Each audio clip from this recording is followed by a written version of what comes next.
Tarzan of the Apes by Edgar Rice Burroughs. Chapter 21. The Village of Torture. As the little expedition of sailors toiled through the dense jungle, searching for signs of Jane Porter, the futility of their venture became more and more apparent, but the grief of the old man and the hopeless eyes of the young Englishman prevented the kind-hearted D'Arnot from turning back.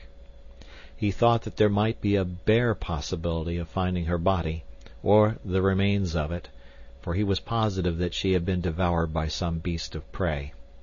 He deployed his men into a skirmish line from the point where Esmeralda had been found, and in this extended formation they pushed their way, sweating and panting, through the tangled vines and creepers. It was slow work. Noon found them but a few miles inland. They halted for a brief rest then, and after pushing on for a short distance further, one of the men discovered a well-marked trail. It was an old elephant track, and D'Arnot, after consulting with Professor Porter and Clayton, decided to follow it. The path wound through the jungle in a northeasterly direction, and along it the column moved in single file. Lieutenant D'Arnot was in the lead and moving at a quick pace, for the trail was comparatively open.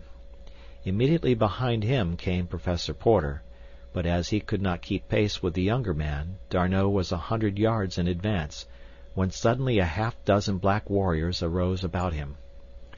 D'Arnot gave a warning shout to his column as the blacks closed on him, but before he could draw his revolver, he had been pinioned and dragged into the jungle.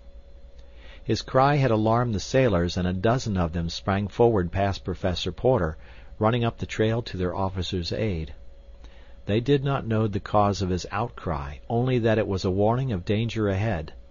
They had rushed past the spot where D'Arnot had been seized when a spear hurled from the jungle transfixed one of the men, and then a volley of arrows fell among them. Raising their rifles, they fired into the underbrush in the direction from which the missiles had come.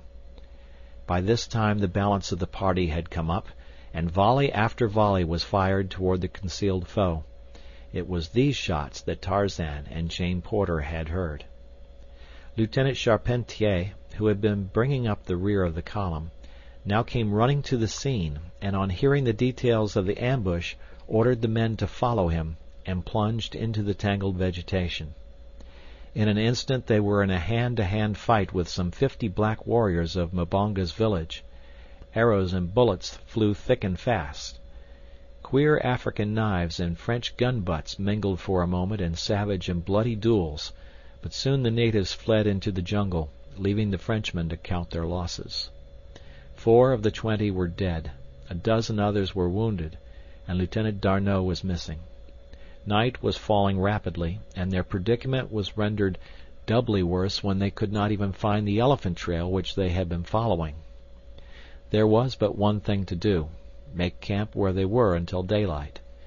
Lieutenant Charpentier ordered a clearing made and a circular abattis of underbrush constructed about the camp. This work was not completed until long after dark, the men building a huge fire in the center of the clearing to give them light to work by. When all was safe as possible against attack of wild beasts and savage men, Lieutenant Charpentier placed sentries about the little camp, and the tired and hungry men threw themselves upon the ground to sleep. The groans of the wounded, mingled with the roaring and growling of the great beasts which the noise and firelight had attracted, kept sleep, except in its most fitful form, from the tired eyes. It was a sad and hungry party that lay through the long night, praying for dawn. The blacks who had seized D'Arnot had not waited to participate in the fight which followed, but instead had dragged their prisoner a little way through the jungle and then struck the trail further on beyond the scene of the fighting in which their fellows were engaged. They hurried him along, the sounds of battle growing fainter and fainter as they drew away from the contestants, until there suddenly broke upon D'Arnot's vision a good-sized clearing at the end of which stood a thatched and palisaded village. It was now dusk, but the watchers at the gate saw the approaching trio and distinguished one as a prisoner ere they reached the portals. A cry went up within the palisade. A great throng of women and children rushed out to meet the party. And then began for the French officer the most terrifying experience which man can encounter upon earth, the reception of a white prisoner into a village of African cannibals. To add to the fiendishness of their cruel savagery was the poignant memory of still crueler barbarities practiced upon them and theirs by the white officers of that arch-hypocrite Leopold II of Belgium, because of whose atrocities they had fled the Congo Free State, a pitiful remnant of what once had been a mighty tribe. They fell upon D'Arnot tooth and nail, beating him with sticks and stones and tearing at him with claw-like hands. Every vestige of clothing was torn from him, and the merciless blows fell upon his bare and quivering flesh. But not once did the Frenchman cry out in pain. He breathed a silent prayer that he be quickly delivered from his torture. But the death he prayed for was not to be so easily had. Soon the warriors beat the women away from their prisoner. He was to be saved for nobler sport than this, and the first wave of their passion having subsided, they contented themselves with crying out taunts and insults, and spitting upon him. Presently they reached the center of the village.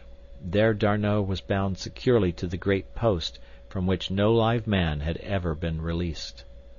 A number of the women scattered to their several huts to fetch pots and water, while others built a row of fires on which portions of the feast were to be broiled, while the balance would be slowly dried in strips for future use, as they expected the other warriors to return with many prisoners. The festivities were delayed, awaiting the return of the warriors who had remained to engage in the skirmish with the white men, so that it was quite late when all were in the village, and the dance of death commenced to circle around the doomed officer. Half fainting from pain and exhaustion, D'Arnot watched from beneath half-closed lids what seemed but the vagary of delirium, or some horrid nightmare from which he must soon awake. The bestial faces, daubed with color, the huge mouths and flabby hanging lips, the yellow teeth sharp-filed, the rolling demon eyes, the shining naked bodies, the cruel spears. Surely no such creatures really existed upon earth. He must indeed be dreaming. The savage, whirling bodies circled nearer. Now a spear sprang forth and touched his arm. The sharp pain and the feel of hot, trickling blood assured him of the awful reality of his hopeless position. Another spear, and then another touched him. He closed his eyes and held his teeth firm set.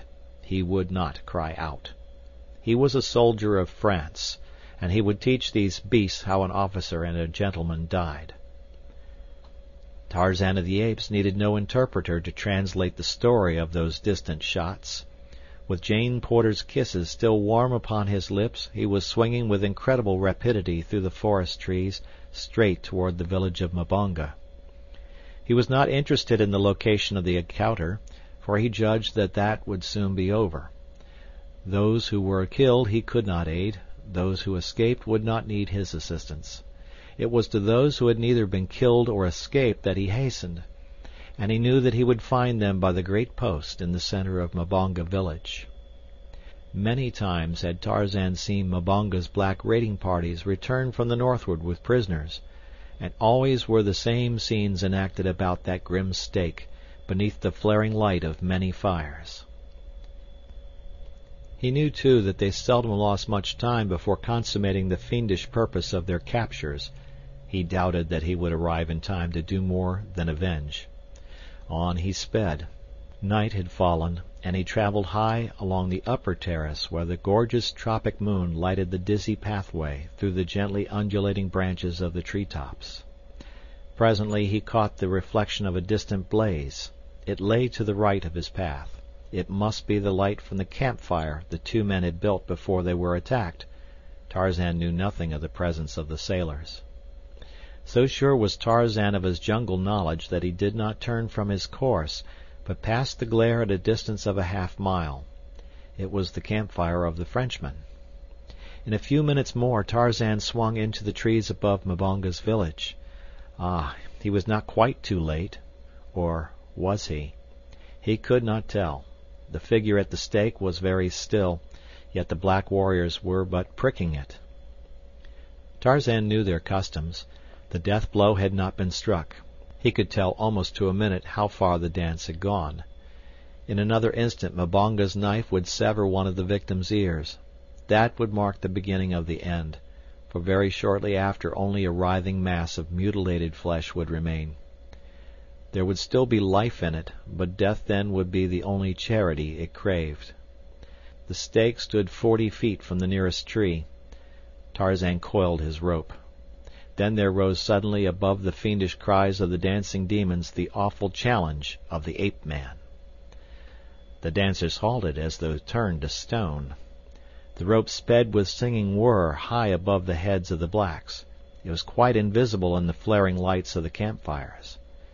D'Arnot opened his eyes. A huge black, standing directly before him, lunged backward as though felled by an invisible hand.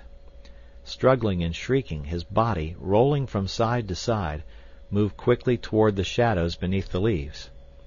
The blacks, their eyes protruding in horror, watched spellbound. Once beneath the trees, the body rose straight into the air, and as it disappeared into the foliage above, the terrified negroes, screaming with fright, broke into a mad race for the village gate. D'Arnot was left alone. He was a brave man, but he had felt the short hairs bristle upon the nape of his neck when that uncanny cry rose upon the air. As the writhing body of the black soared, as though by unearthly power, into the dense foliage of the forest, D'Arnot felt an icy shiver run along his spine, as though death had risen from a dark grave and laid a cold and clammy finger on his flesh.